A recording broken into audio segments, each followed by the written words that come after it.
Thank you, Mr Deputy Speaker. I rise on adjournment to talk about the Halls Island chopper-accessed luxury huts. The helicopter access tourism proposal to Halls Island on Lake Malbena first emerged in 2016 as one of the first proposals under this government's policy to unlock the parks expression of interest process, encouraging proponents to defy management plans over protected areas for their tourism fantasies.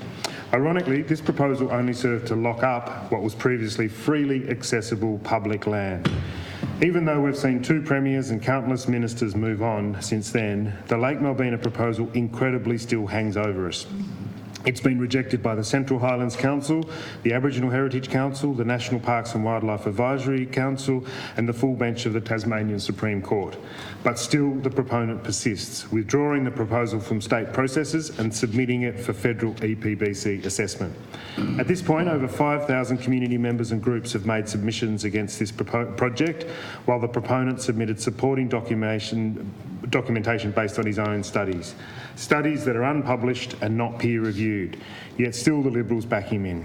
The Department of Climate Change, Energy and the Environment and Water are currently assessing this project and considering all of the submissions. So overwhelmed they have been with the amount of submissions and the quality of them, they have had to postpone a decision on 3 occasions. Lake Malbena sits in sublime country, visited since before time was recorded by the Palawa people.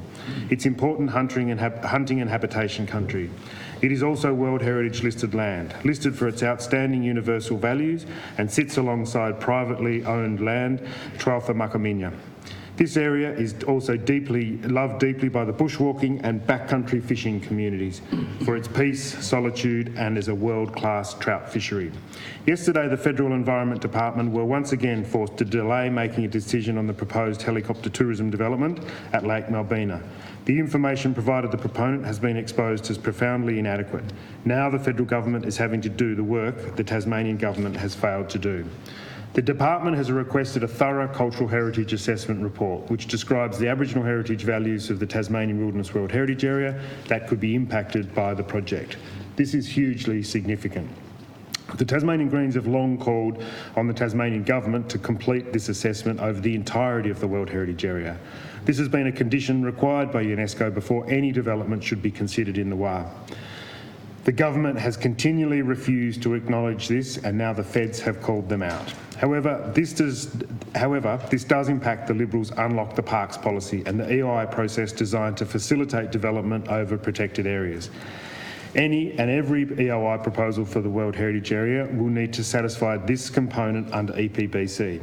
The state government has failed miserably to address this issue and in the Lake Malbena case, the reserve activity assessment signed off by Parks showed a woefully inadequate level of consultation with the Aboriginal and broader community, and a desktop assessment was produced that failed comprehensively to recognise the values that are so clearly identified by UNESCO and all those that understand the significance of that country. Crucially, the Malbena proponent will finally be required to enter a genuine consultation with the Aboriginal community and the owners of Tralfa Makaminya, a community who has consistently opposed this development and made submissions in opposition due to the impacts on their country and cultural practices. The proponent has previously failed to consult with the Aboriginal community and has consistently ignored their expressed concerns. It's time he showed some respect and walked away for good. Additionally, the department has asked for the proponent to consider the retrospective statement of outstanding universal value for the World Heritage Area, recently adopted by the World Heritage Committee. This is the definitive statement on why the World Heritage Area is so significant. The Halls Island proposal has already demonstrated that it will compromise those values with extensive impacts on wilderness values and threatened species. Concerningly, Halls Island on Lake Malbena is also the home to a historic bush hut built in 1952 as a shelter for Highland explorers Reg Hall, a legend of the Tasmanian High Country, oft referred to as the father of the walls of Jerusalem. This hut was signed over to the Wild Drake Director by Reg's daughter in 2016 under the condition he would act as a faithful custodian to her father's legacy, would faithfully maintain it, never build new structures on the island and not use helicopters to access the island. The Hall family has been betrayed from day one for taking possession of that lease. To date, there has been no apparent maintenance and the old hut is suffering from the effects of multiple winters without any curation. It is a unique heritage-listed structure in danger of collapse. Access to Halls Island has been declined to several people who wish to do maintenance to the hut, people who wish to ensure its survival. For these and many other reasons, it's time to tear up Wild Drake's lease so that those who care can save a special part of Tasmanian folklore and put this farcical situation to end. Most importantly, the Tasmanian government must immediately scrap the EOI process and show some understanding and respect for the Aboriginal community, for the Aboriginal country, Aboriginal people and UNESCO by completing a comprehensive cultural heritage assessment over our unique, irreplaceable World Heritage Area.